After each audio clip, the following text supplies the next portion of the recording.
now tuned in to the Cold Hard Truth, Cayman's #1 hard-hitting live podcast show, where we feature some straightforward conversations on political, social, and celebrity news and all things happening in the Cayman Islands and around the world. This show was created to give the people a voice and a means of being involved and informed without any filters. Sometimes it gets crazy, but we always keep it real. We bring you the tea, piping hot, so grab your favorite beverage and join the conversation via WhatsApp at 324-1612. Email tips@caymanmarlroad.com. Now, here's your host, Sandy Hill, broadcasting live from the beautiful Cayman Islands.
Happy Hump Day Wednesday, folks. What is going on? We got a lot to talk about. Unfortunately, we had some guest cancellations today. So we are sending out positive wishes to Perlina, who was supposed to be joining us, but she's not feeling well. And I'm hoping that she has a speedy recovery and that we can hopefully see her maybe one day next week. Good morning, good morning, good morning. Who have we got? We've got Morna joining us. Good morning, Olivia. Pleasant good morning to Irvelyn. Kimmy says good morning to everybody. Larry says wagwan. Good morning, and good morning to the lovely Bonnie. Lots to talk about happening around the world, actually. And right here, we're all about politics at the moment. But, you know, life happens in between the political moments. So we're going to talk about some of those things this morning. Belika, good morning. Felicia, good morning. I am going to tell you guys something this morning that you might find rather shocking. Good morning, Donna. About how people try to control media around the world. Now, I need to pull up a few documents in order to bring you guys this information, but I think you're going to be very, very surprised at what I'm going to be sharing this morning. The lengths that people will go to get what they want especially when they have money, is really quite shocking. Good morning, Miss Beulah, and good morning to the beautiful Audrey. And I'm going to talk about the importance of standing your ground no matter what. All right, let's get it. Give me one quick second here. I hope that everyone had a lovely night. What about those debates last night? I'm going to talk about that as well. Sorry, give me one second.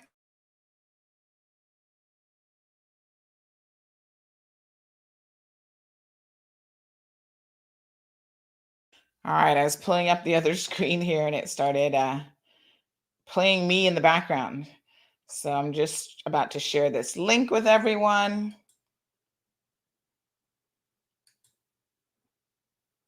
All right, give me one quick second here, folks, and then we're going to get this show on the road.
Okay, good folks. Thank you so much.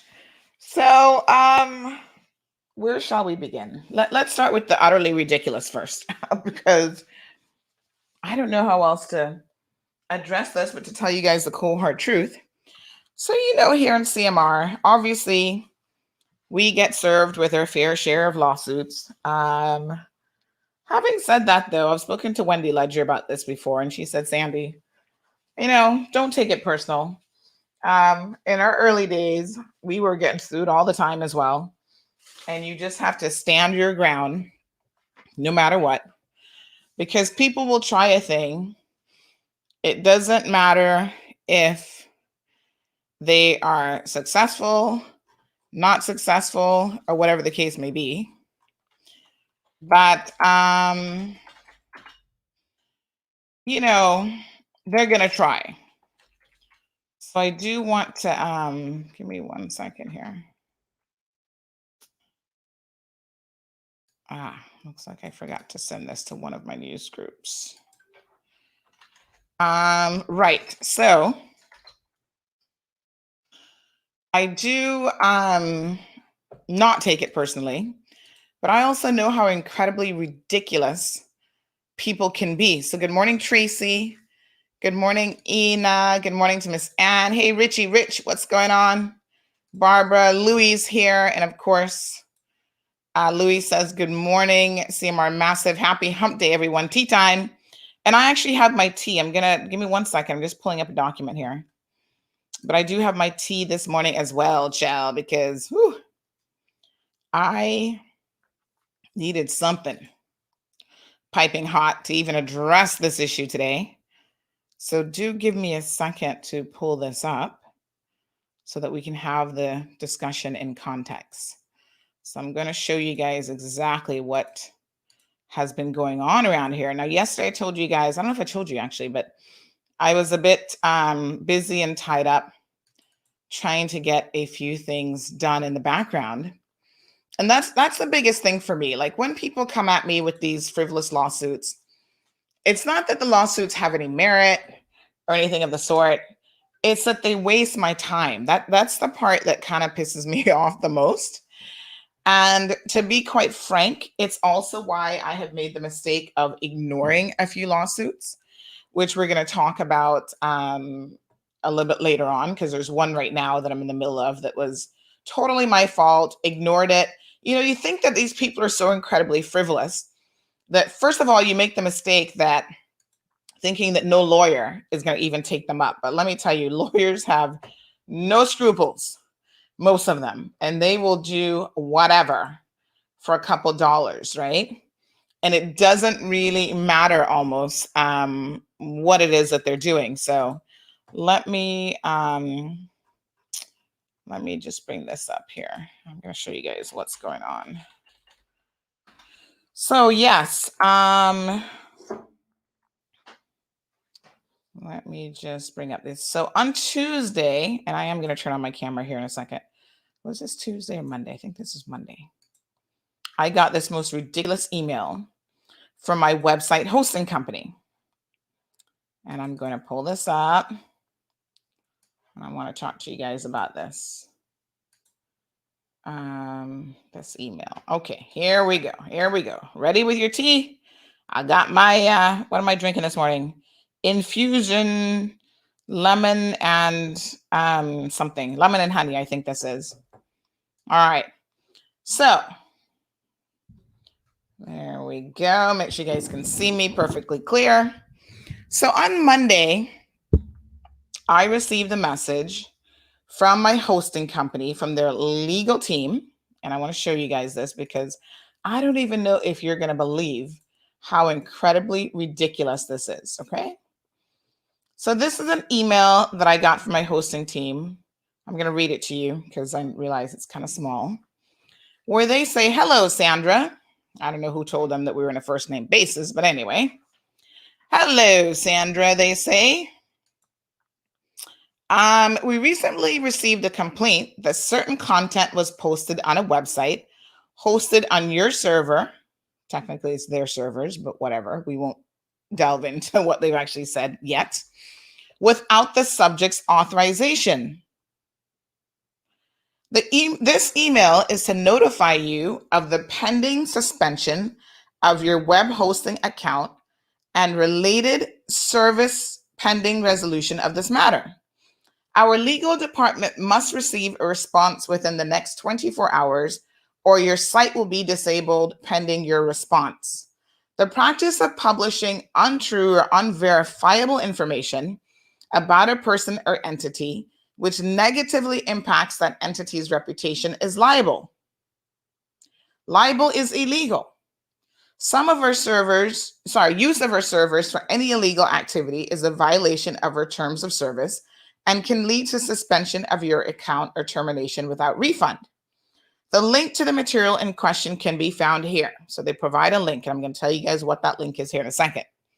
The content in question is the information pertaining to Dr. Pascal Terjanian and Christina Terjanian. I'm going to remind you of who they are in just a second, folks, because I'm sure you do not remember. You'll remember in a second, believe me. Stay tuned. It goes on to say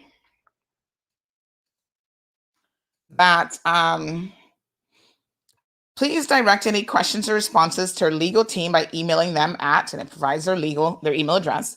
Additionally, in order to maintain an accurate record of all matters, we require that all information be sent via email or letter/facsimile only. Any telephone calls will not be returned. As the agents that handle complaints are not bar certified lawyers, we're not able to provide legal advice to our customers. This includes whether or not a site would still be liable for legal action against it for content still on the site. We work within the guidelines of what may be considered libelous, and as such, we also work to protect ourselves from such material. We will not review a site or files to see if they fall within these guidelines. Say what? Hold on. We will only react to complaints or discoveries. As reviewing would constitute legal advice, and we are not lawyers, and as we are not lawyers, would be illegal for us to perform. In order for your site to remain up, we require a signed and completed reinstatement declaration, returned via email, and the offending material to be removed.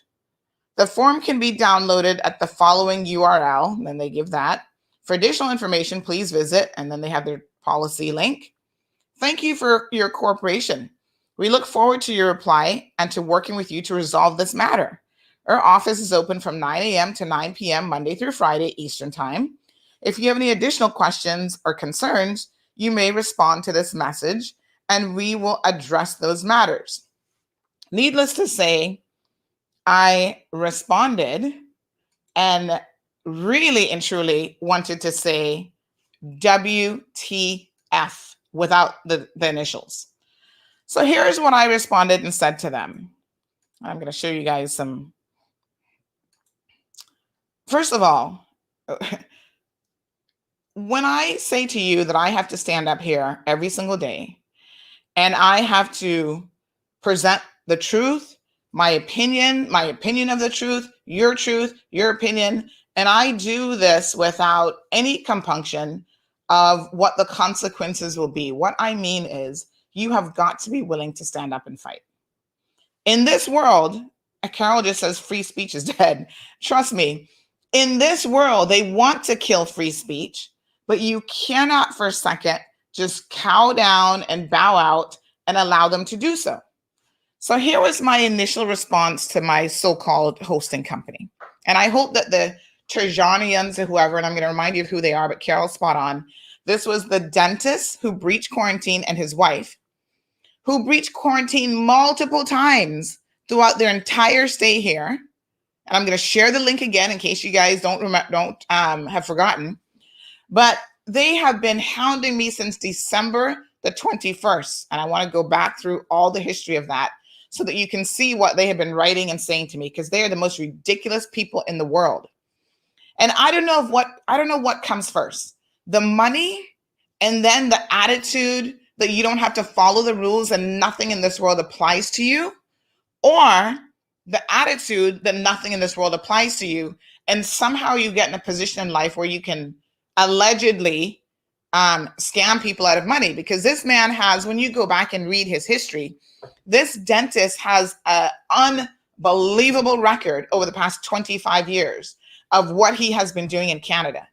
And because he knows how to lawyer up and fight the Canadian government and the regulatory agencies at every turn, and because they have laws, they themselves have admitted that their laws are not strong enough to deal with someone like him, right? Who constantly lawyers up and finds loopholes and challenges them.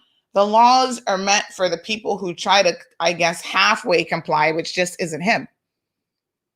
He should never be permitted to step foot in the Cayman Islands ever again, because it's people like him who have no regard for any legislation, it seems like, that he doesn't care to have a regard for, that are the most dangerous people in the world. That couple came here, folks, and not a word of lie. They breached quarantine from that very day going to the liquor store. They are the reason why the government, who had passed unanimously the regulations about,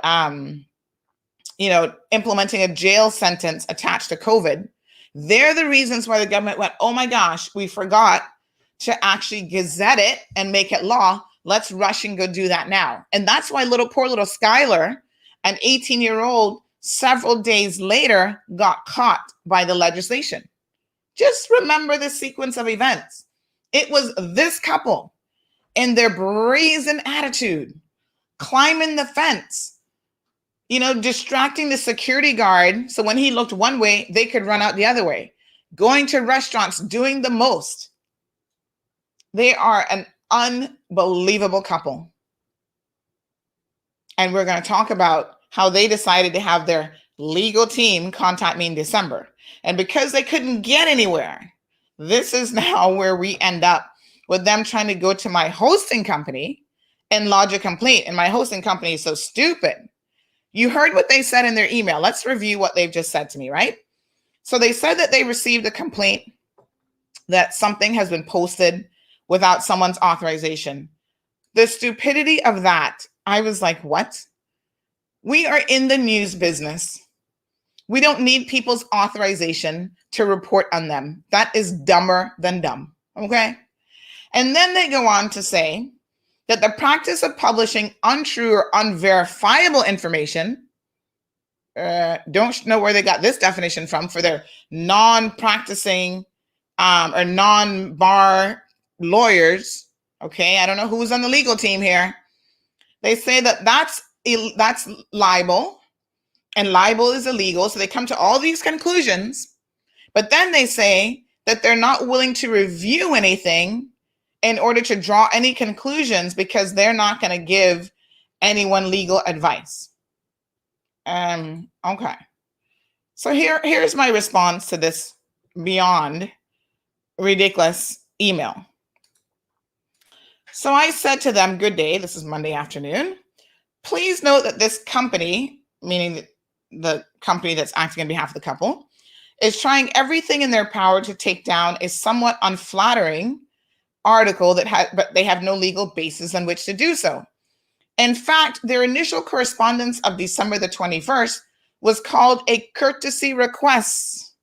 We're going to read that in a second, where they admitted that they have no legal basis for requiring the removal of the content. In fact, I attach for your attention the first page of their letter indicating that they know that they cannot bring any legal action against us. The only reason that they have reached out to you and not gone the route of lawyers is because they don't have any legal case for defamation and they seek to circumvent the law. This is what you do when you have money, folks. In fact, they have emailed us seeking to have it removed using all sorts of tactics that are not true, including offering us, can we make a donation? Can we settle this? No, folks. Everything reported in the story is correct and can be proven. We would suggest you Google the names of the parties, and you will see that others have reported how much they use tactics even against the Canadian government, despite the numerous complaints and disciplinary action sought to be taken against the husband, who is a alleged rogue dentist. In fact, if you refer to the story, you will see the links for the overseas entities that published about them before, going back many years. How can we be forced to remove something that is not untrue? Because that's the basis of the complaint, right? Based on what we've seen. We are a news website, and this is a very dangerous precedent to be setting. Your team may not have a law degree, but I do. And this is unreal, to be quite frank, and directly contravenes my freedom of speech access. In the business of news,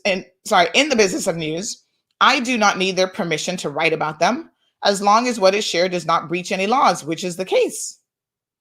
This is nothing more than a frivolous attempt to remove content that remains unflattering to them, but legally breaches no laws at all. And here are links to other media news sites about the couple, folks. Quebec, dentist kicked out of the Cayman Islands for breaking quarantine. That was one article. Locally, Cayman News Service did an article. Cayman Compass did an article. Press Reader did an article for the Montreal Gazette.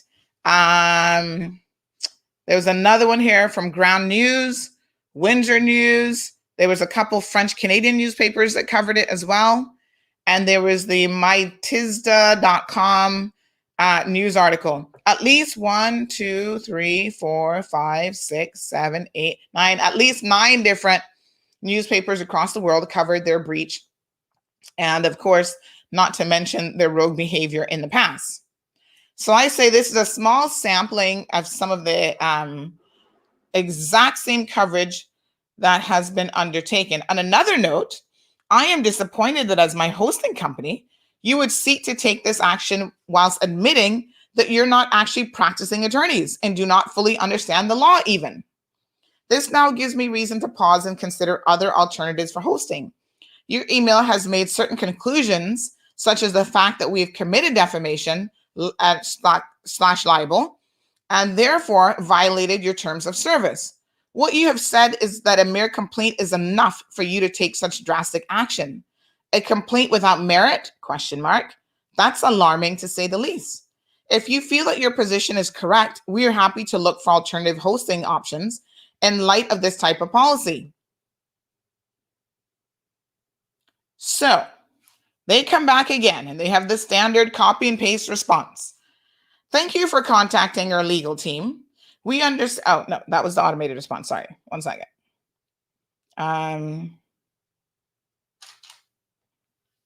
Let me just see here. 1 second.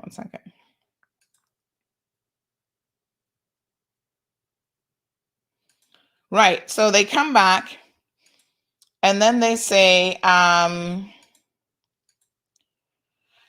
hello, Sandra, again. As our agents that handle complaints are not bar certified lawyers. Copy and paste. We're not able to provide legal advice to our customers. Who asked you for legal advice? This includes whether or not a site would still be liable for legal action, blah, blah, blah. The exact same thing that they said before. In order for your site to remain up, we require a signed and completed reinstatement declaration. So poor little Eric R in the legal department regurgitates, sorry, what was said earlier. Thank you for your anticipated corporation. So he doesn't respond to anything that I've said. And so at that point I say, listen, let me speak to a supervisor because I feel like I'm just speaking to a computer here, right? So then I replied to them and I said, Eric, I will not be taking it down and instead will be moving my services. I'm very disappointed in you, in this company. It's horrible and I will no doubt be warning others about your service. Let me know how much time I have to move my servers. So then the supervisor comes back and says, what did she say yesterday? Oh yes, Teresa W. says, I'm the manager of the legal team. Imagine. You can contact me via this ticket. As mentioned before, we are not lawyers and cannot provide any legal advice. You're welcome to keep your site with us as long as the content in question has been removed and the declaration signed. So I replied to Andrew earlier. First it was Eric and then Andrew, now Teresa. And I said, Andrew, I don't think that you get the point.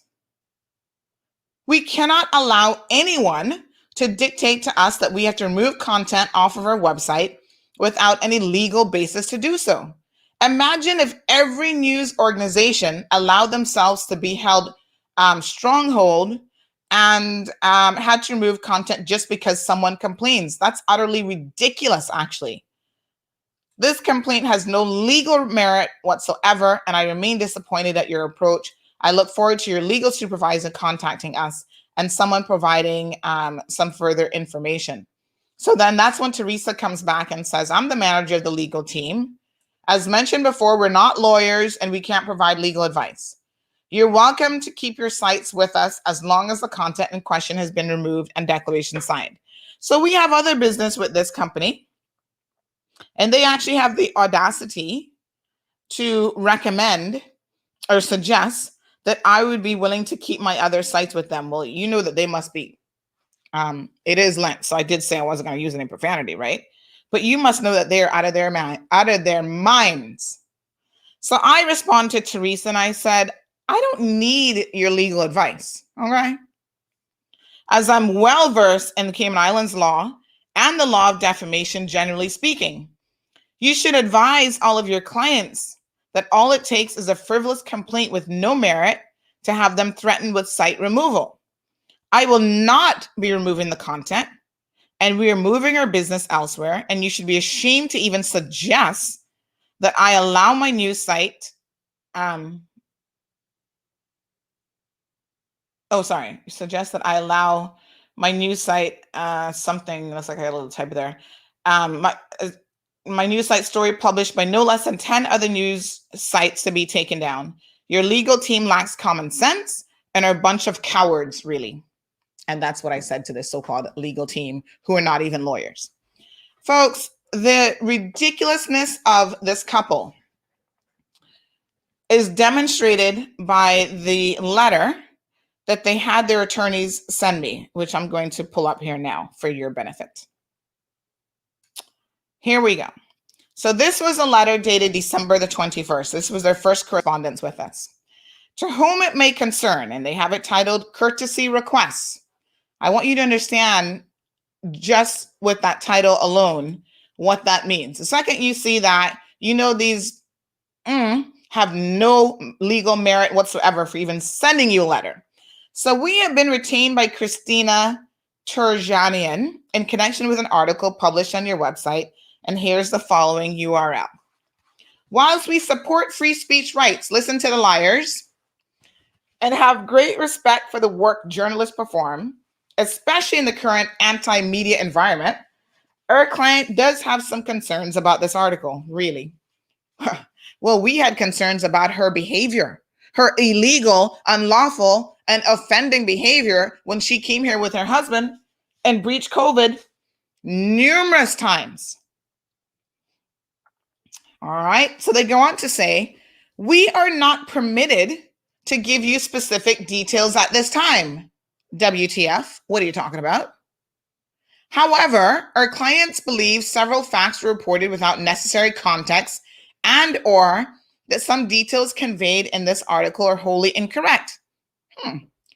In no small part due to the ready availability of your article via internet search engines, our client has suffered both personally and professionally. Again, we are not permitted to reveal details at this time, really. However, we can state that this article has made a negative impact on their personal well-being, personal and professional relationships, work environment, and employment and business opportunities. Good. That's what should happen when you break the law. There should be consequences. People all the way in Canada should be looking at you going, you guys are a bunch of disrespectful individuals who have no regard for the laws of the Cayman Islands, and you may have none for Canada either. So then they go on to say, we would be happy to provide additional details. You just said that you wouldn't. Now, this is how lawyers are so incredibly stupid, and they think the rest of us are stupid as well, right? So you wouldn't provide any details. You just said that you're not permitted to give specific details. Then they go on to say, we'd be happy to provide additional details. However, due to the sensitive nature of some information, we are only able to do so if your publication agrees to keep any information disclosed strictly off the record. Please be advised that this letter does not constitute a notice of intent to take legal action. Listen carefully to this. We have advised our client of the difficult nature of bringing such action and that it is not in their best interest to attempt to do so. Oh, right. But instead, it is in their best interest to try to have my entire website taken down. These are the shenanigans that these people do, folks. So you have no legal action to take is basically what he told his clients. When someone says, ooh, the difficult nature, when you're a millionaire, bringing a lawsuit against poor little me isn't difficult, except you have no ground to stand on. That's why it's difficult. Okay, let's move on. Then they say, where did I leave off? Right. Furthermore, though the undersigned is an attorney, we have been engaged strictly as mediators and negotiators. Our client simply wishes to put this incident behind them and move on with their lives. While it is important that information be archived, surely one must not be punished in perpetuity. Really. It is no secret that the internet and technology have made it increasingly difficult for anyone to put even the smallest of mistakes firmly behind them and move on. We believe our client has suffered enough, must be that $2,000 fine that they paid, as a result of the situation and the subsequent reporting on it. Wow. Therefore, we'd like to request as a professional courtesy that the article in question be removed from your website. Alternatively, we're open to compromise arrangements such as de-indexing the article or perhaps removing your client's name from the article. What the hell? Okay. Thank you for your time and consideration, blah, blah, blah. John Lambert, Esquire, Managing Director of some company licensed in New York, Florida, and France called Lambert Worldwide. Well, Mr. Lambert, you and your clients appear to have some serious donkey issues, okay? First of all, we will not be removing it. I replied to this email back in December and said, thank you for your request. Request has been denied. They came back again multiple times after that. Oh, can we tell you something? But, if we tell it to you, you can't share with anybody. Whatever they sent, I can assure you had no bearing whatsoever on the lack of respect that they demonstrated whilst they were here in the Cayman Islands. His history of being licensed revoked in Canada, suspended, unrevoked, unlicensed, whatever, you can find that elsewhere on the internet, and they've obviously been unsuccessful having that removed. These are the kind of jokers that we are dealing with. And they should be persona non grata as far as I'm concerned. Air Canada should not even allow them back on the plane coming here to the Cayman Islands. Remember, they claimed that they were selling property and that's why they were here. You guys might not remember all the details of their incident, but they had multiple infractions, folks. When I say multiple, this wasn't one or two breaches. This was every single day that they were here. They were breaching the quarantine. They were going to the liquor store, climbing the fence. They were going to, they were doing everything. And you know what? When the facility where their condo was that they were staying at pulled the CCTV footage, they counted no more than, let me just see here now. I'm going to tell you guys, because I don't want to lie in the couple. It was an exorbitant number of times that they had breached quarantine. And instead of our government seeking to charge them for each individual breach caught on camera, what they did was gave them a single fine of $1,000 each. That is how bright our people are. Okay. Let me just see if I can find the article. Right. So November the 23rd, they were held as jackasses of the day for breaching quarantine. And if you go in there, we have all of the details of the numerous times that they breached it. And like I said, I know no less than 15 times. They arrived on island on November the 13th via Miami. And their condo at Regal Beach in the Cayman Islands, there are cameras on that property. And the management reported to the police all of the breaches that were caught on camera.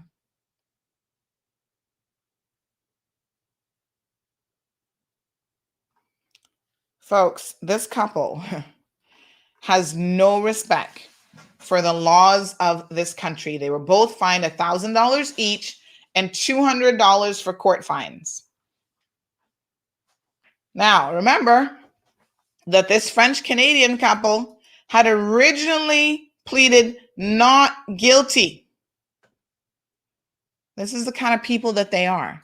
After breaching quarantine no less than 15 times, they actually show up in court and still decide to plead not guilty.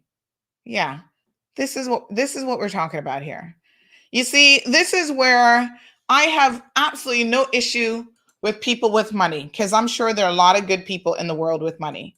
And like I said, I don't know if the audacity comes first or the money comes first.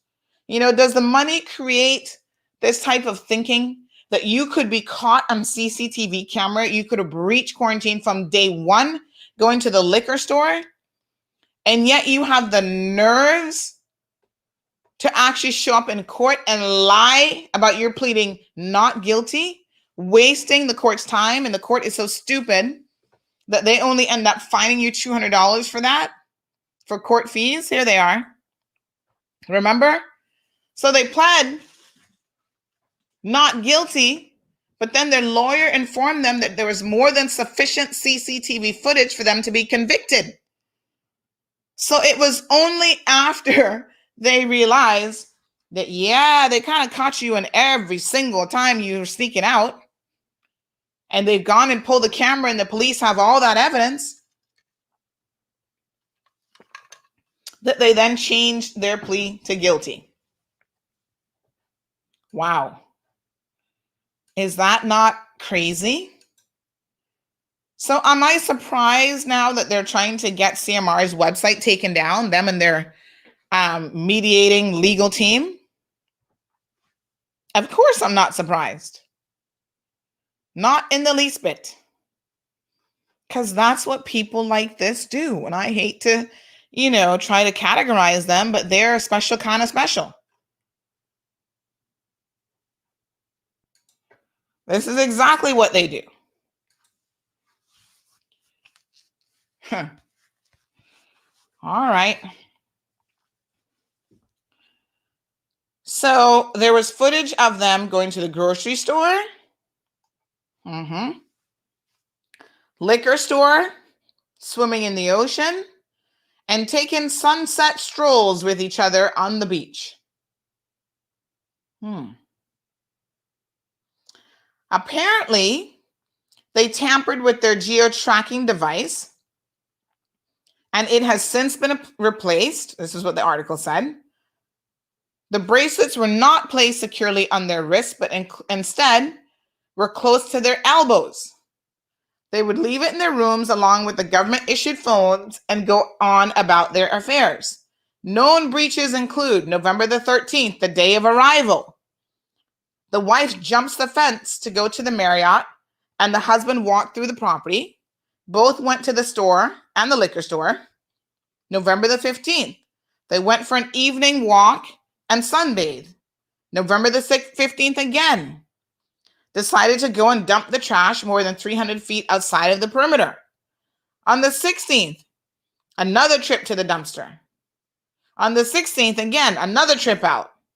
On the 17th, both went swimming in the ocean and back to the dumpster again.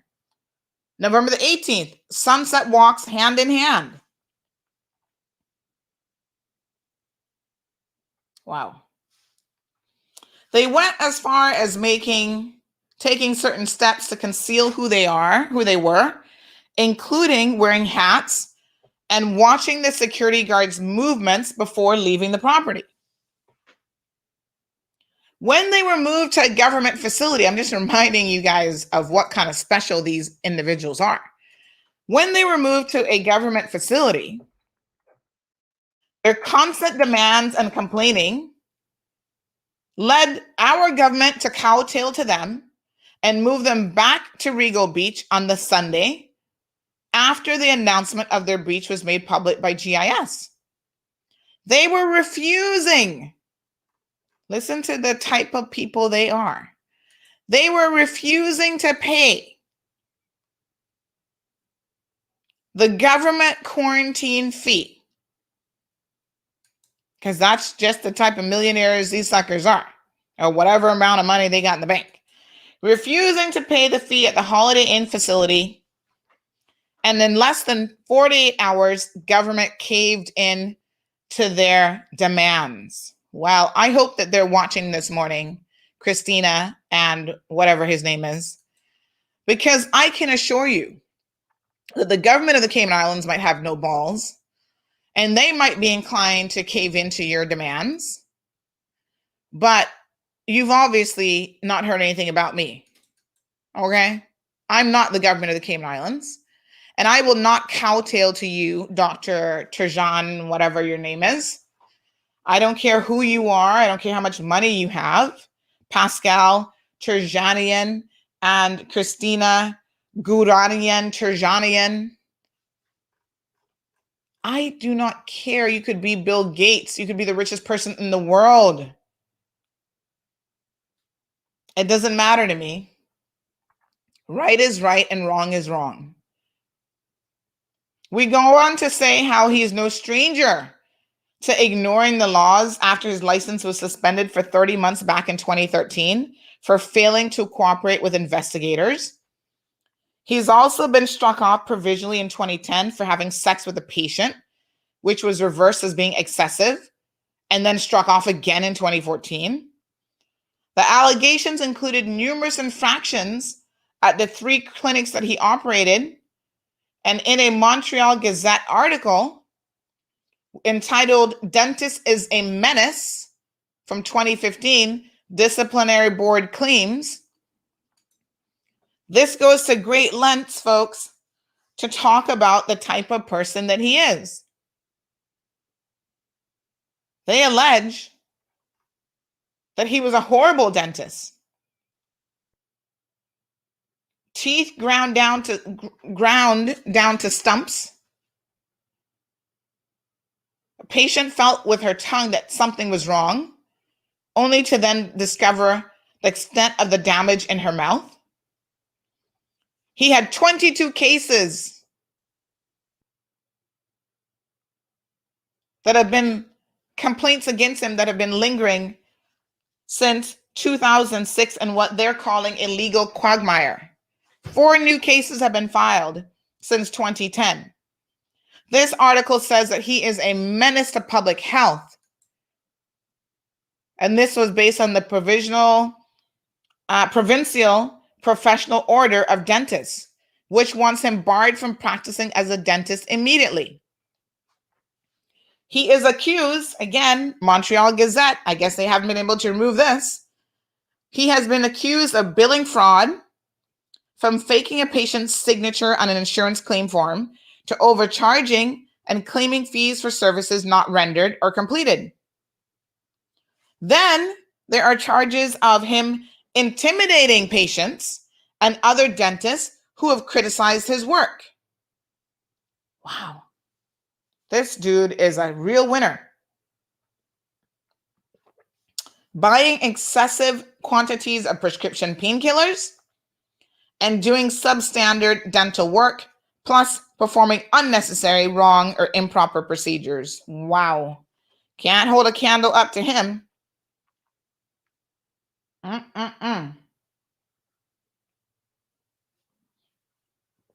He continues to practice in 3 clinics, despite, this article says in 2015, being found guilty. Yeah. This guy, Pierre Lafleur, the professional orders deputy syndicate or investigator, said that Terjanian is in a class of his own. Why am I not surprised by that? And they are demonstrating here that they're definitely in a class of their own. But you know what? Like I said, I'm not the Cayman Islands government, Dr. Terjanian and Christina and Mr. Lambert, your Esquire attorney who's supposed to be a mediator. This isn't exactly the way to get the article taken out. It wasn't coming down in any event. But this definitely isn't the way to do it. So you run to my hosting company and you think that that's going to do the trick. Well, that's not going to do the trick. I'm moving my business from that hosting company and going somewhere else that has tighter protections in place. And they're not going to be as stupid as my hosting company. Now, you can believe that my hosting company is like, well, we only have an issue with this one article. And I said, really? Well, I have an issue with you overall now. Okay? I must give you my hard-earned money to maintain other sites for me. And in fact, they're saying, oh, remove this and you can keep CMR on there until the next complaint rolls in, the next frivolous complaint. But I must give you my hard-earned money when you don't even look at even a prima facie case, or if there's any merit to saying nothing, just because you've received a complaint. I told them they're out of their goddamn mind. Seriously. So our tech team has been busy working very, very hard around the clock to ensure that the website is migrated over as quickly as possible without any downtime to you, our readers and viewers of the site. You see, in this business, you can't afford to be a coward. If you're a coward, don't get in the news business and don't get in the business of telling the truth. Because people like this, I'm not going to tell you that this isn't intimidating. When you get a letter from, Lambert Worldwide, you're like, what's this? But I will not be intimidated by them, just like I wasn't intimidated by any of the other lawsuits.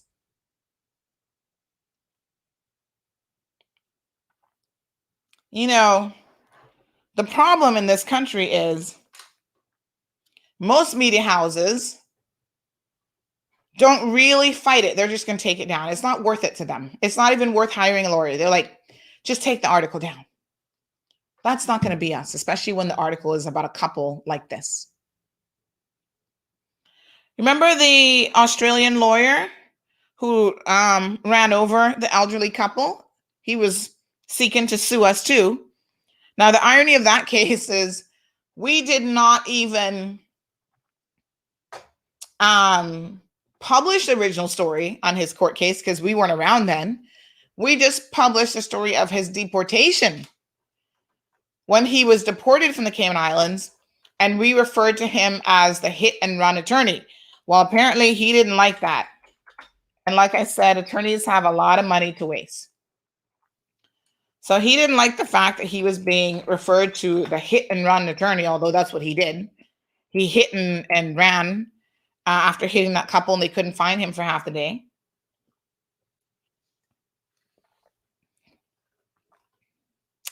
And so let me refresh your memory about Simon Courtney. He likewise sought to have us added to this lawsuit because he's suing every single media house in the Cayman Islands. Thank God the Australian courts have a little bit of common sense. Simon Courtney was convicted in July of 2016 for running down an elderly couple whilst intoxicated.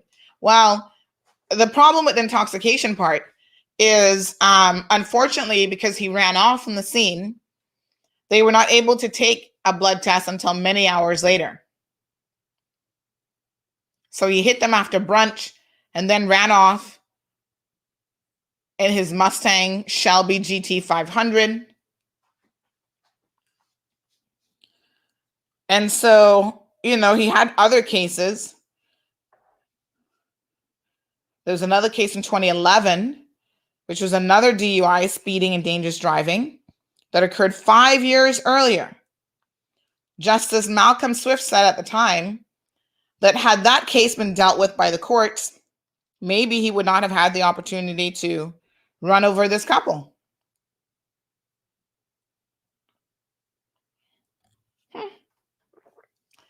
So Simon Courtney tried to sue CMR just last year and add us to some frivolous lawsuit of his.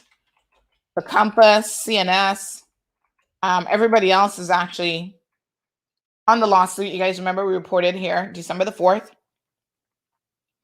that the Supreme Court of Queensland, Australia, has refused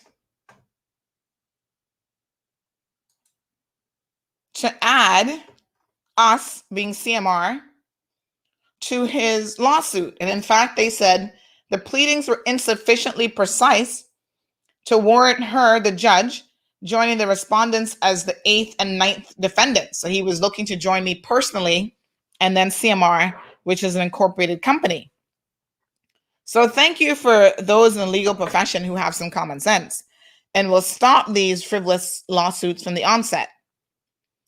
But he's suing everybody. Compass, CNS, one long list of people. So we would have been number 8 and 9 on his list. And the hearing lasted all of 14 minutes, where the judge said no to his request.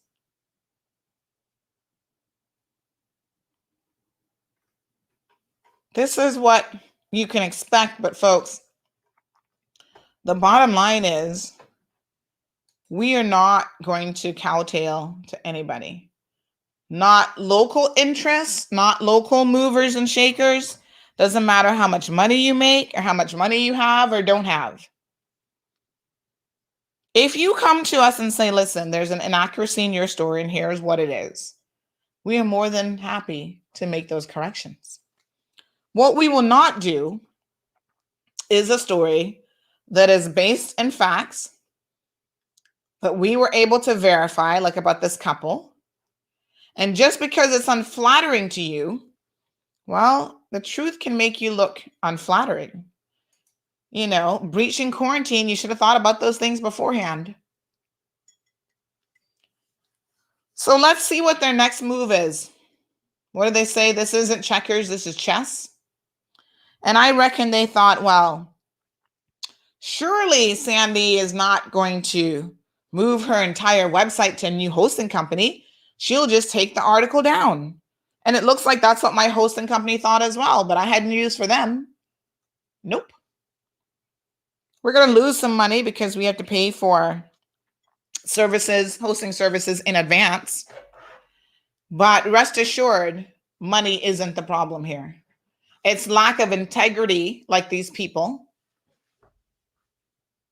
And sometimes you got to lose money in the name of integrity and honesty. Thank you so much, James. James says that this couple is an embarrassment to Canadians like myself. In my opinion, they should have been incarcerated and definitely banned from entering the Cayman Islands at the very least.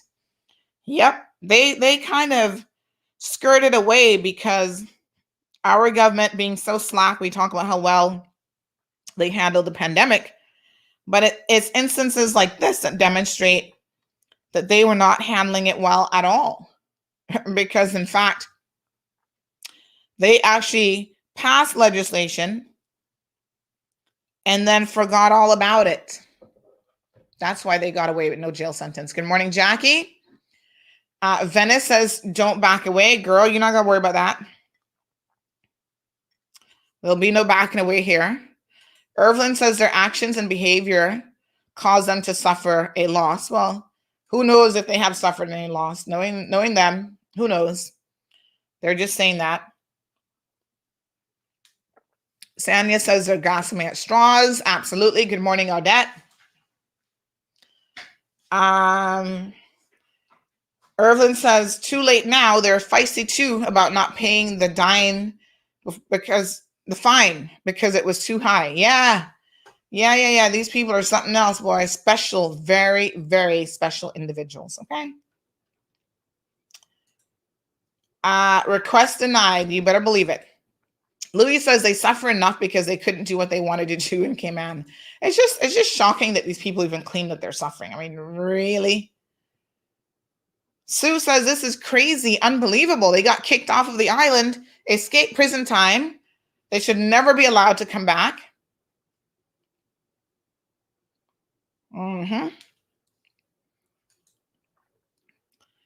Irvin says that Canada needs to take their money, and when they get there, CBC bench them and put them back on the flight. Donna says they should be grateful that they got off easy. Exactly. You know, there's something called the Barbara Streisand effect. Have you guys heard of this? I don't know if we talked about it here in the program before. This tea is delicious, by the way. It gets cold quick, though. But the Barbara Streisand effect basically says, and this was because Barbara Streisand, one of the tabloid papers or something, took a photo of her house. I think it was like an aerial view. And they posted it up somewhere. She sued them to have the photo taken down. And the mere fact of her suing them to have the photo taken down took a situation which most people probably didn't even see the original article. And then it made it go viral after that. So the Barbara Streisand effect is on social media. Sometimes you just leave things alone. Somebody makes a comment about you. It's an error or whatever. You just leave it alone. The more you try to take it down, it's kind of like what Shakespeare said, thou dost protest too much. So the more you protest, the more people go, why are you protesting so much? Like, what is really going on here? This couple has hired high-powered Esquire mediators to try to force us to take down their content. And then they continue to send us ridiculous emails about, we can't tell you why. There's stuff in your article that may not be true. Okay. Well, if you can't tell us why, then we're supposed to know what your real issue is. How? I mean, I can't believe that a lawyer would actually pen his name and organizational logo to something like this. I am honestly shocked and surprised, but like I said at the onset of this program, most lawyers will do anything for money, for a payday. So come and see how much they're actually being paid. So then they came back. They have their paralegal messaging me on Wednesday of last week about, I wanted to follow up on her previous email.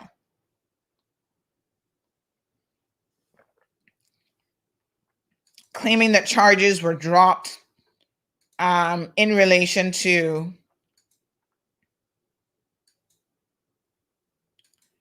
let me just see if I can find this here. Now, I'm a woman of my word.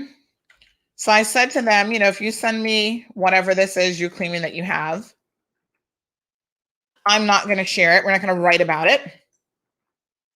Although, given their current actions, I really shouldn't be. But anyway, they sent a December 2020 document that they claim, not in English, by the way. So I don't know how they expect me to know what the heck it says. It's all in French.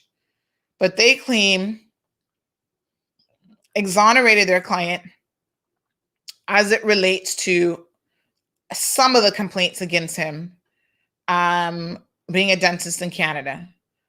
And I replied back and said, what does this have to do with the Cayman Islands? This doesn't have anything to do with them breaching quarantine.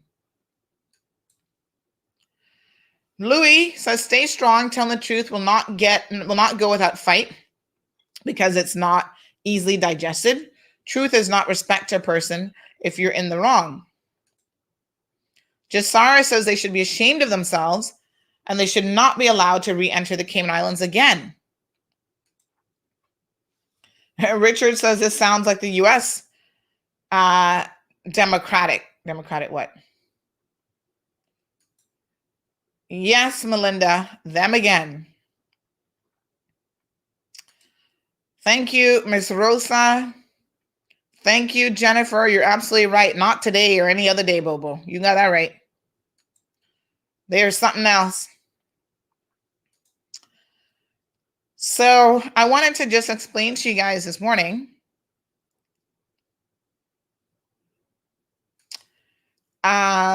in terms of what transpired and what I was working on, because yesterday I was actually quite busy trying to sort out some of the behind the scenes things in order for the website to get migrated over. And I'm trying to decide, Carlos is asking which hosting company. They're an American hosting company. So like someone else said to me, they're a dime a dozen really. But I am trying to decide how to deal with the hosting company. And I will be writing an article about this. It will likely be an editorial piece.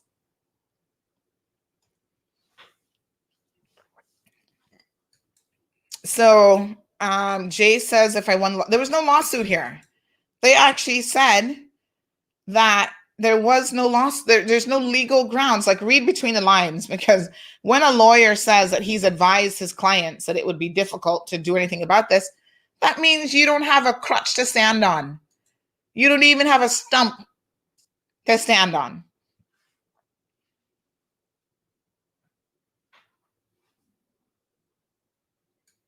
It's just a different level of ridiculousness.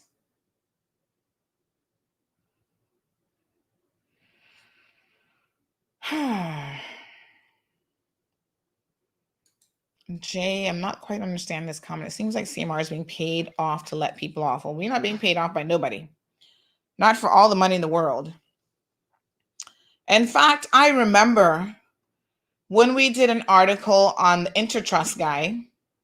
You guys might not remember this because this was in the early days of CMR. But he was the one who was arrested here in the Cayman Islands at his workplace. It was like a drug bust at work. And they found some drugs on him. And what had actually happened is someone had turned coat on him and had informed on him. So remember there was this was back in May of 2018.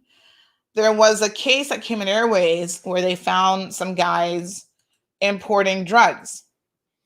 And so they gave up everybody, including this guy who worked at Intertrust in financial services, white collared, tie wearing guy. He was an Intertrust director and he was arrested at work. They took out the dogs and everything. And we caught it. We got photos of the situation. Back then, we weren't doing a whole lot of live stream quite yet, so we didn't get him alive. But for years, This guy and his wife would be messaging us and saying, oh, can you take this article down? Because now he's in the US and he's trying to get a job and he's trying to do this and he's trying to do that. I was just like, I don't care.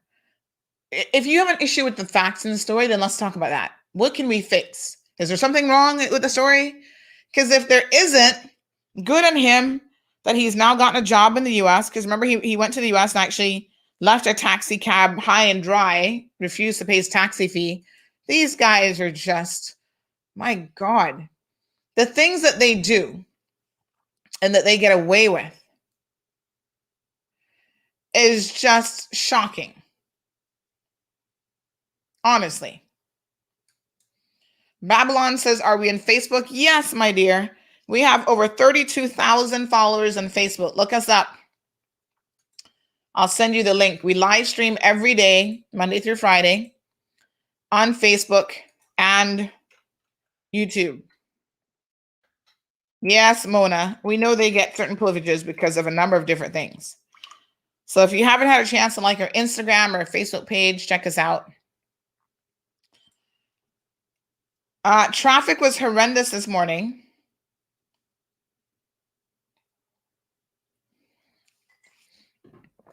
Someone is asking if they ever paid their fine before they left. I would hope so.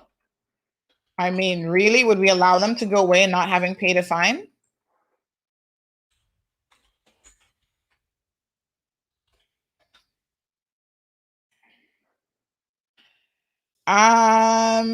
So traffic was horrible. Someone said it was because people were cutting through northward coming out by Wilty Drive. So from 5:30 this morning, I heard that traffic was horrendous. Someone set footage at 5:30 in the morning with the traffic situation, and it was like bumper to bumper. What about the candidates, folks? A lot of you are getting an opportunity to see the candidates in action. Did anyone actually watch last night? That was North Side. So they started with East End, and then they moved on to North Side. And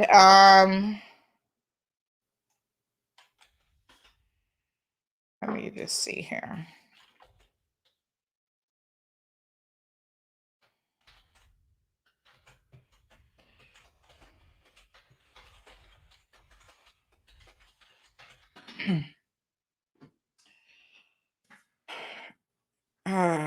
Yeah, so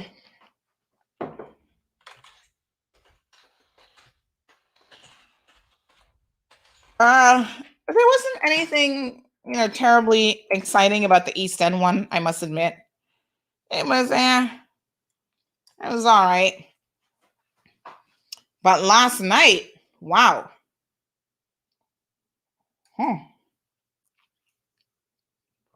I agree, Mona. Last night was fireworks. And a lot of people are messaging me. The takeaways from last night's debate was Justin outshined everybody. Congratulations to Justin Ebanks. He didn't have a single piece of paper in front of him. He knew what he wanted to say, like he said it was in his head and in his heart.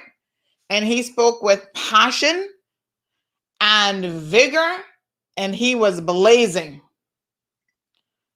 It was really good to watch. And I don't, by the way, I'm pulling the feed. The chamber has graciously, sort of partnered with us so that we can bring you the daily between now and April the 6th debates. And I think it's wonderful because obviously we have a huge audience that will now be able to see them on our platform. But I tell you, I don't really sit down and watch the whole thing as it's happening live because you guys know I'm a mother and a wife and I got other things to do, especially in the evenings, right? So tonight, for example, There will be 2 live feeds going on simultaneously because Wayne Panting is having a meeting and the chamber debate. So it's kind of going to be tough because you've got to split your time between the 2 of those. And on the back end, I'm going to be splitting my time between the 2 of those as well. But Justin, the bits that I watched, I was like, what? Justin was on fire, honestly. And if you go by just his performance last night, I think Mr. Ezzard got a real contender in his hands. Debbie, on the other hand, not so much so. Deborah Broderick, she floundered. And if I were her, I would pull out of the race. Now, I don't know how you do that since you've already paid your money. Can you change your mind between now and election day?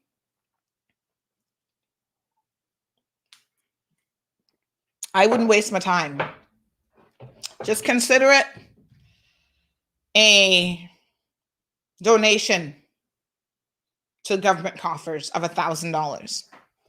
Now, she would have resigned from her government job.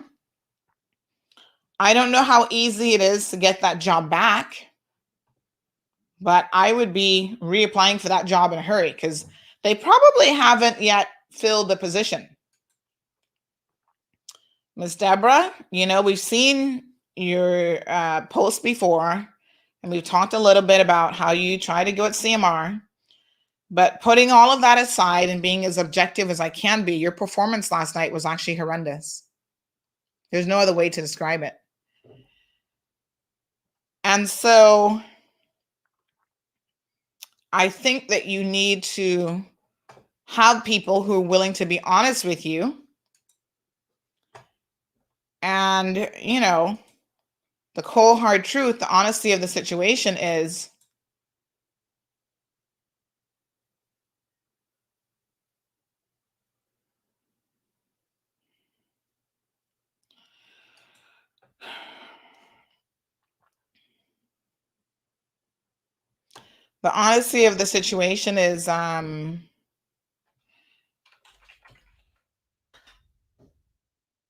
you just need to recognize that maybe this just isn't your cup of tea. At the very minimum, politicians need to be able to talk. If they can't do that, I don't know what else to say. But, the one thing that we normally give them credit for is talking too much.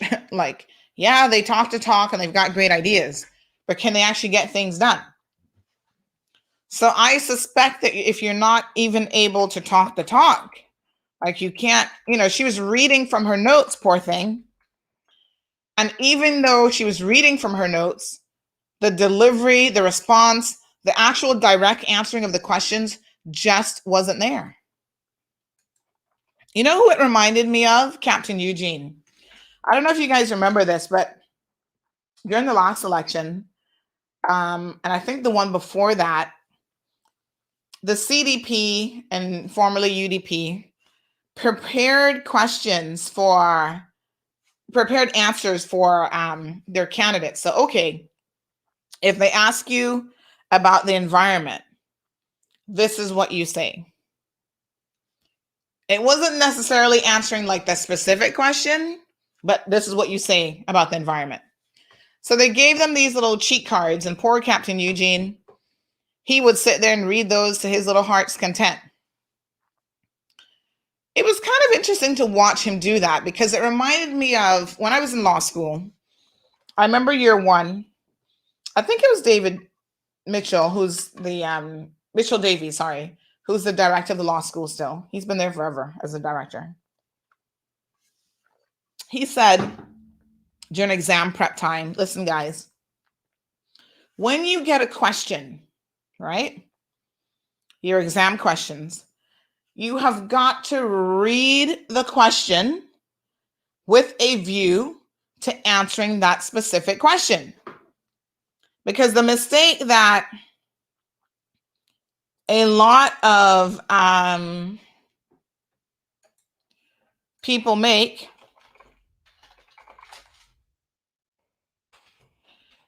is that they see the word. Say, for example, I am reading, I'm doing a criminal exam, and I see the term assault and battery, right? This is a typical mistake. So law school students look at that and they think, right, assault and battery, I'm just going to regurgitate every single thing that we learned and that I know about assault and battery, what the difference is, and what Lord Diplock said about it, and yada, yada, yada. But the question may not have been anything like that. So the question might have been a scenario question, like, okay, this is what happened. This person did this, and they spat on this person, and they what would be the offenses that they could potentially be charged with, or whatever. The question could have been a pros and con question. So the danger you have of having these sort of preconceived answers in your head is that, number one, you don't actually listen to the question with a view to answering that exact question. And I kind of felt like that was happening to Deborah last night. So she had her little notes. Okay, if they ask about traffic, this is what I want to say. But sometimes having notes is like the worst thing you can do, because you become reliant on the notes, and then you start, reading through it, and you're like, where did I have that answer again? I know it's here somewhere. And you're fumbling, and you're going through papers, and you're, trying to read. And if you don't have it in your head, if you don't know what your positions are on a number of different issues, then you're just out of luck. Mr. Troy, good morning. Good morning. How are you? How are you? I'm good. I was up late last night, though. The North Side Forum, lit things up a little bit, So I was up talking to a lot of people late Your into the night. volume, you're coming in a little bit low this morning. Okay. See if you can increase your volume just a little bit for me. I don't know if that helps a little bit better or not. Helps. Yeah. I was really intrigued with North Side. And that it actually brings me to something that that's dear to my heart. And I really, I went back to the results of the last election, and I saw that Justin really wasn't that strong in terms of the results. And he did a stellar performance last night. Yeah. But I also believe that that Mr. Miller Ezzard, he got to, I think, not so much about his performance, because he's been in the House long enough. He's spoken for years and years. I think that what he delivered in terms of a performance was what we would expect. Right. But what I liked about Ezzard last night was that he came head on hard at the two things that I think are the heart of the matter. And if we don't fix these two things, everything else is just, what do they say, rearranging deck chairs on the Titanic or whatever, And those two things are what I label as transparency and accountability, and he called corruption, Yep. And then the other thing was what I call the runaway train to 100K population. So he basically said, these are two things that just have to be fixed. And I think that's it. And I think that any candidate that doesn't meet that head on and say, these are two things that need to be addressed day one. We need to put things in place, whether it's duty concession, independent board, or, various types of transparency and accountability. And we have to press pause on this race to 100K. If we don't do those two things, then everything else is just kind of like buying us time, because almost everything flows from that. The cost of living flows from that. Lack of affordable housing flows from that. Secret deals flow from that. There are just so many things that flow from those two root causes of evil almost, And that's what I liked, was that Ezzard displayed an understanding of the really, really important topics and hit them really hard. Justin, this is why I so passionately believe that we should have a runoff. Ezzard got in with 32, 33, whatever percent, of the vote last year, right? a candidate could get nominated, could get elected in Northside with less than 50% of the vote. Right. And I feel that we should have a runoff. I feel that if no candidate gets 50.1% of the vote, then the top two candidates must go into a runoff, because it's the only way to get the right candidate. It's not just a question of saying, well, this one is a winner, or he got a little bit more than this or that. I think that people who are looking for maybe younger blood or a change of candidate, that vote could be split. And I feel that, if, like in this case, Ezra doesn't get the 50%, and two others get 70% or whatever, that in itself says you got to have a runoff. I mean, you got to have a runoff.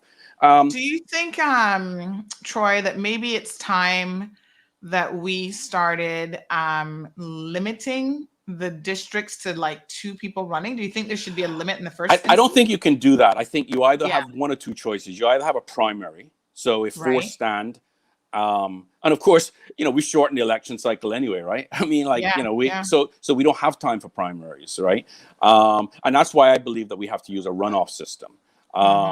We have to be prepared to immediately go back to the polls, and I mean, neither way is perfect, right? Because then that holds up the formation of a government, things like that, right? And the cost. Let's not forget that there's going to be an additional I feel it has to be one of two ways. It either needs to be that there is a primary, or that there is a runoff. But this idea that four people can stand in the district and literally get a couple of hundred votes and possibly be premier is just that's just ludicrous. I mean, I if I won a district with less than 50% of the vote, I would feel like I need to go back to the poll. Because in order for you to get a mandate, the majority of people voting need to vote for you.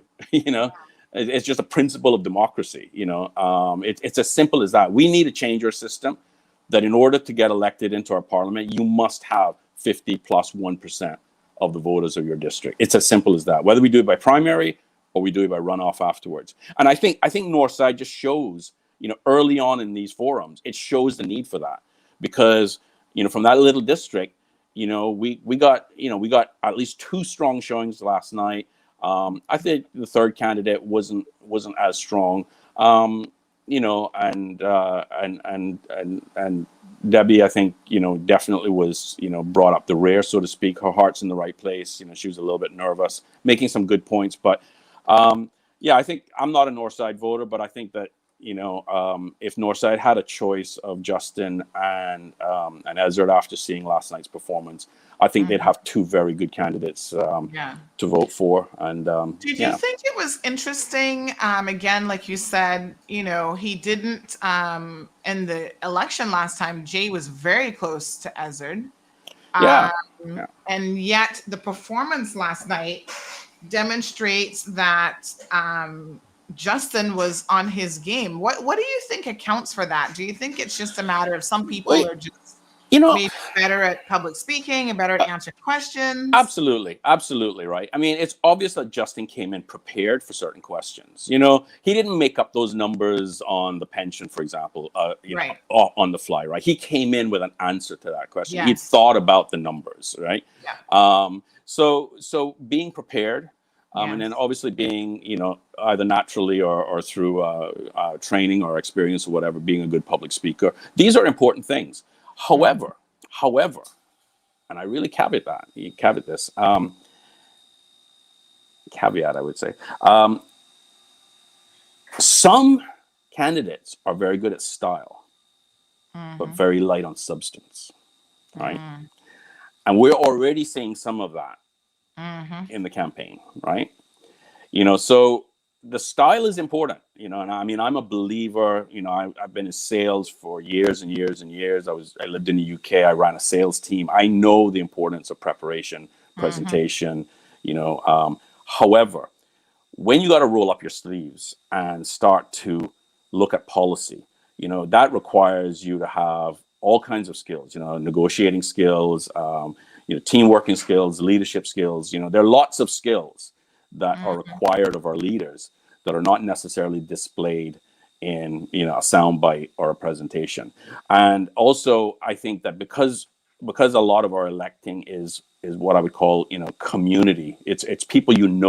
I mean, we still vote on personalities, right? And I'm hoping we can move away from that.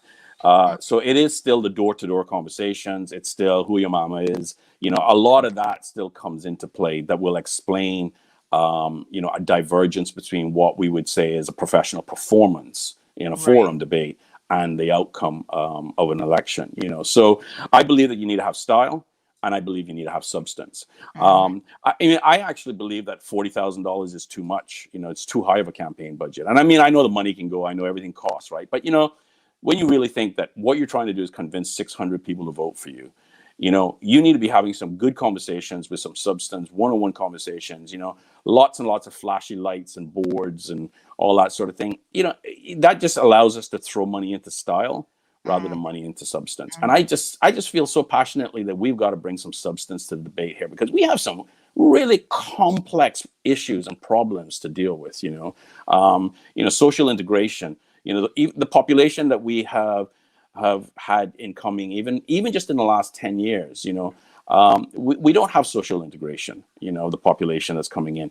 We don't have social harmony. We have polarization between the haves and the have-nots. We have people living in not even just multi-millions, but multi-tens of million houses. And then we have other people living in plywood shacks without running water.